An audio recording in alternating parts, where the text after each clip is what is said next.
All right, we are back with day 4 of the current split.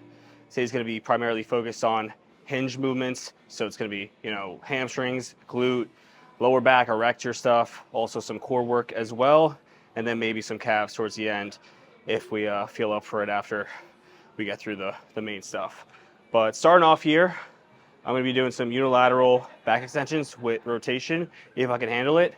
The point of this movement is going to be primarily to focus on this side, my right erector, and the right side of my core as well. Obviously, there's going to be some glute and hamstring involvement there, but the way that I'm going to execute this movement is going to be so that it's primarily just focused on the erector, because I do have an erector imbalance. Those of you who have been following along with this know that. So my primary focus with this movement is going to be to bring up that right erector. So I'm probably going to do like a couple sets for my left and a lot more for the right, maybe like 4 or 5, honestly. And that's what we're going to start off here with.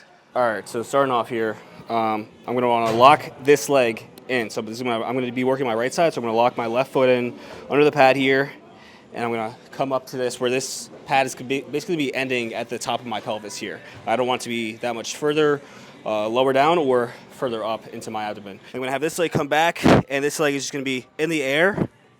So this is going to be the leg that is able to produce the amount of force, this side of my body, because I'm trying to work it unilaterally. I can't entirely do that, but I could try to bias the right side a bit more by doing it this way.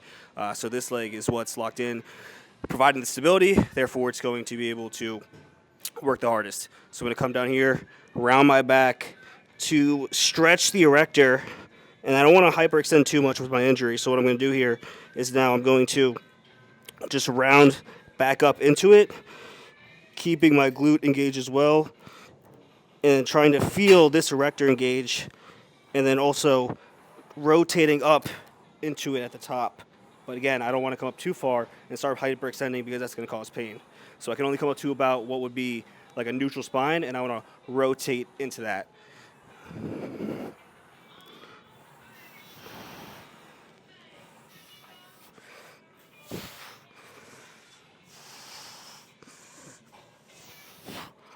Oh, that's actually really fucking hard. It hurts a lot. What was that, like 7 or 8 reps? I don't even know. But I'm going really slow because I really want to focus on just being able to actually feel that side get activated and be contracting. Obviously, it's going to be contracting. It's going to be working, but I need to establish a better connection with it. So I'm going slow, really just trying to focus on time and attention is going to help you really connect with that side. It's going to help with my muscle connection. And there's a lot that can be said about that because it's really not the end all be all. But again, like my primary issue here is the fact that I don't have good control over this side in general, so I need to improve that aspect, which is going to obviously help my ability to prevent this side from overcompensating when doing unilateral stuff by knowing that I have both sides firing properly and I'm in good position, good alignment, all that stuff. And same thing with this glute as well. I need to focus on not only just bringing up the muscle size, but developing a better connection with them in general. But yeah, so that's why the slower tempos can help in that aspect.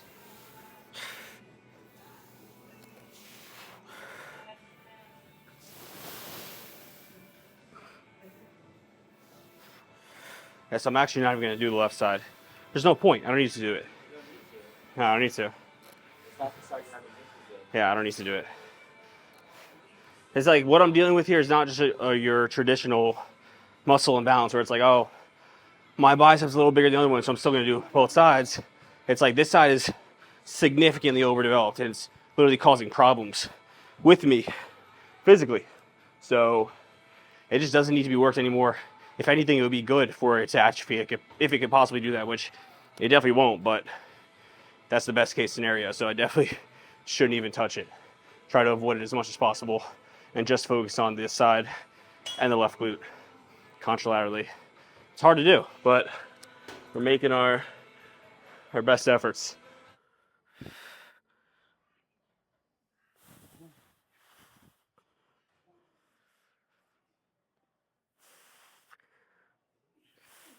All right, so the second exercise that I'm going to be doing is a single leg glute bridge or hip thrust. I'm going to add some weight here. I'm only going to be doing my left leg because the right side is the one that is already overdeveloped. So the left glute is the only one that matters. Same concept as I was doing for the unilateral hyperextensions. Only going to do one side here. So probably 3 to 5 sets for this left glute. Very slow tempos. Again, just trying to really feel that glute activate, contract. Huh? Even though you can't. Yeah, I literally can't. There's probably some nerve damage going on there. What I'm assuming, what makes the most sense is because of the herniation and where it's compressing the nerves, that's just literally just cutting off this ability for that voluntary contraction to happen somewhere in this area. So I'm not sure if doing this stuff is even going to be able to regenerate that response, or if literally decompression off of that nerve has to occur for that to even be able to come back and improve. So this is what we're going to be finding out throughout this entire journey. Holy shit.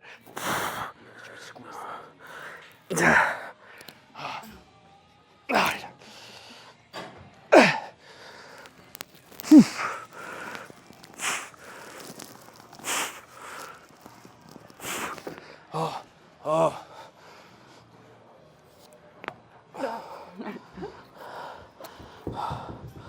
Oh shit.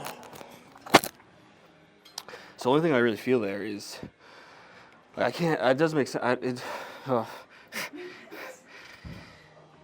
I can't explain unless you know what I mean, like how to feel it. But I don't feel any contraction there. All I can feel there is like the burning sensation, and that's from lactic acid. It's the metabolic stress. So It's just numb. yeah, it's basically just numb. It feels like there's nerve damage there. It's crazy. So again, yeah, who knows if this will improve over the next few months, but just by doing this stuff and really trying to treat it as if it's just an underdeveloped muscle, or if it's really just something that needs surgery to be able to let off the nerve to resupply to the area. Good. Sure, that shit happens. You need a can of spinach. A can of spinach. Bye-bye. I need a perk 30. I need a perk 30 and we'll be good to go. We'll just ride that out for 10 years.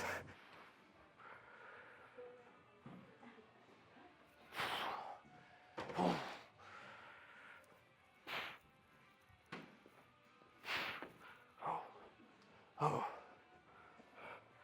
Third movement that we're doing for this Hinge hamstring focused workout is going to be a unilateral kickstand RDL variation with a kettlebell. So I'm going to be holding the kettlebell contralaterally to the working side. This is a hinge movement, it's an RDL, so obviously we're going to be focusing on the erectors, the glutes, the hamstrings. It's all going to be involved, but another primary reason why I'm going to be doing this is because of the execution, having to hold the kettlebell contralaterally. It's going to force more stability, force the opposing side of my core to be more engaged, have better activation, and also I have to focus on keeping myself in alignment as well because my hips are shifted to my right. So doing this, there's a lot more moving parts to it, and it's just to help with overall body awareness, stability. It's a more dynamic movement, and obviously going to help with those imbalances as well to a certain extent. So we're just going to start off here with just a 30. I'll just grab a 30. And since my right hip is shifted to the right and back, rotated to the back, when setting up here, to work the left leg, I'm putting my right leg back as a kickstand, and I have to focus on shifting this right side of my pelvis over and then back to the left as well. And that's going to help me stay aligned throughout this range of motion. Otherwise, I would resort to coming back, and then I'm out of alignment, and the overcompensation starts to occur. So it's coming back here, getting stable, make sure I'm braced, and then just an RDL. Make sure my spine is neutral, not rounding, keeping my core engaged the whole time.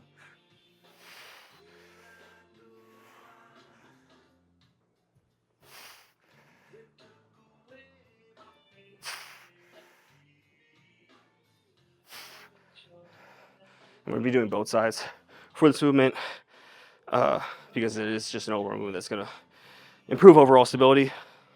There's like a little minor tweaks that I have to make just to make sure everything's moving efficiently, because I don't want to reinforce any of those bad habits that have been occurring for the past decade. So it's just developing what is it? Better motor pattern, some fucking word like that. Just so now working the right leg, since this is forward, I obviously don't have to focus as much on shifting it forward because it's already in that position here. So left leg is a kickstand, holding it with my left arm as well, just coming straight down.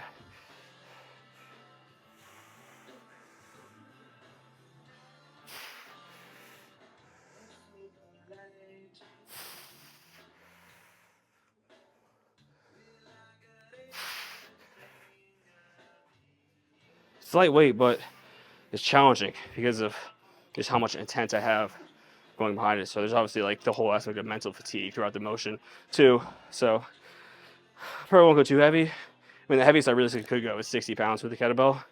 I don't know if I'll work up to that. I'm probably gonna do like 2 more sets each leg and bump up the weight each time accordingly, depending how the next set goes. But yeah, it's fun stuff. Yeah. If I coach a gym class, all the kids would have high testosterone because I give them all gear. On the house. On the house? It's not on the house. It's for the team. Football. Gotta win the state championships. Sit number 2 here. We got the 45s. Gonna set up. Splay your feet. Splay your toes.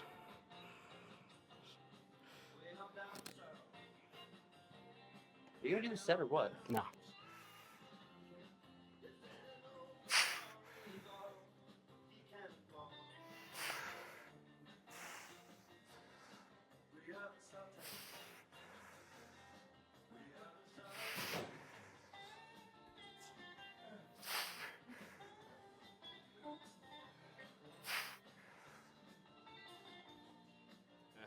All right, so what is this, number 4? Mm-hmm. Fourth exercise? The fourth exercise that we're gonna be doing is some cable kickbacks with abduction, abduction. So we're going to the outside to focus more on that glute med. I'm only gonna be doing my left glute here. Again, there's absolutely no reason to do the right glute. The imbalances there is actually fucking disgusting. This glute literally looks like it's been lifting for 5 more years than this one. So we're just gonna leave this one alone and just hammer out about, 4 sets or so of these kickbacks with slight abduction for the left glute, and really just try to focus on getting it firing, feeling the connection, getting better activation, and hopefully improving the voluntary contraction that's occurring there. There's nothing happening. Keep it moving. Keep galloping. Feel that sciatic nerve. Stretch it out. Is there any benefit to that? Benefit to what? Stretching it out? Eh. More inflammation. That's too light. So I'm coming across to stretch it, get more range of motion. And I'm kicking back and having abduction with it to bias the glute med here. While keeping the spine neutral and not arching into it to allow the erectors to assist and steal my glute movement action.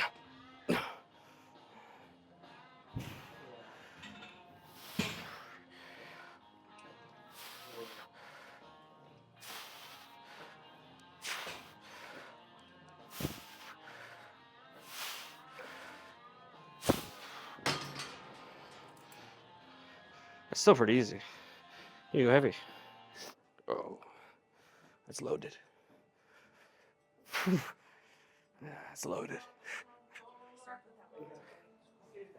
Gotta be fully loaded. I need my break.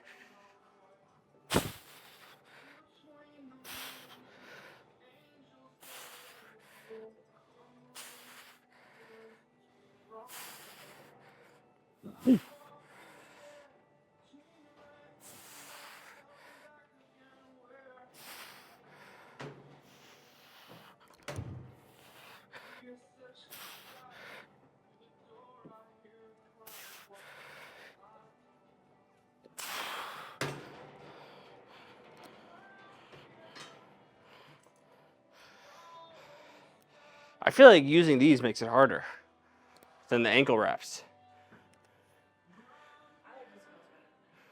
Huh? All right, so moving on, we are going to be doing some seated hamstring curls here. I'm not going to do these unilaterally. Sometimes I would do standing unilaterally or lying. I'm just rotating between different variations of hamstring curls right now, honestly, on a weekly basis. And today we're just going to go with the seated. So probably like 2 actual working sets here, maybe between 10 to 15 reps, something like that. Just going to feel it out. Yeah. So cool thing about this, I guess it's a cool thing. It's really not a cool thing, but it's just information. Being in this position is ultimately stretching the fuck out of my sciatic nerve. Anybody who's dealt with sciatica knows this, that when you're in this position, it's what would be the top position of something called flossing. And that's when you are sitting down and, just going into extension over and over again, flossing the nerve, go run back and forth, and it can help loosen it up and help alleviate some of the pain if you do it consistently. So leg extension, this is kind of like a reverse way of doing it, because the starting position is the most stressed position of what that floss would be, but it's very fucking uncomfortable because it's tugging on the nerve. But as I do these and work up to a working weight, I think just because of the increased blood flow, because we're actually doing an exercise that has a lot of tension rather than just doing free flossing at our house with no real tension. The point that I'm getting to here is that doing this helps alleviate the sciatic pain, because it's like almost like flossing, but warming up into it, doing actual working sets, generating a lot of blood flow, is obviously adrenaline. So I just find that doing these at first is very uncomfortable, but as I ease into it, it actually helps a lot. It helps alleviate that pain a lot. So just information to consider if you are somebody who has sciatica as well.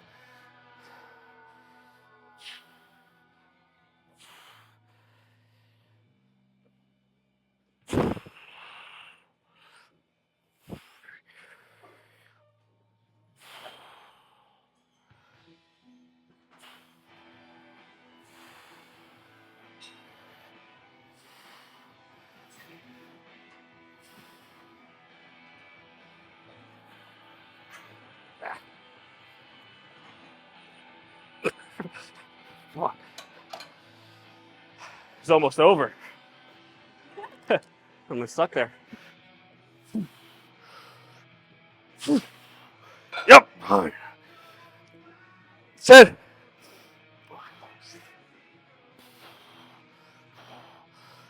I'm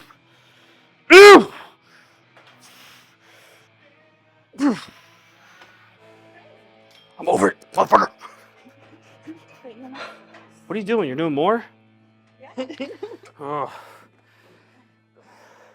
Might be the end.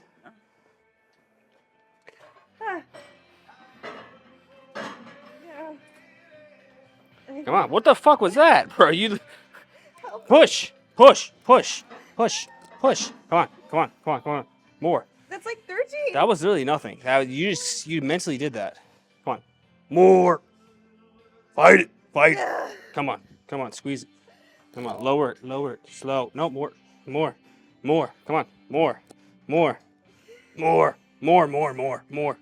5 more. Come on. 5.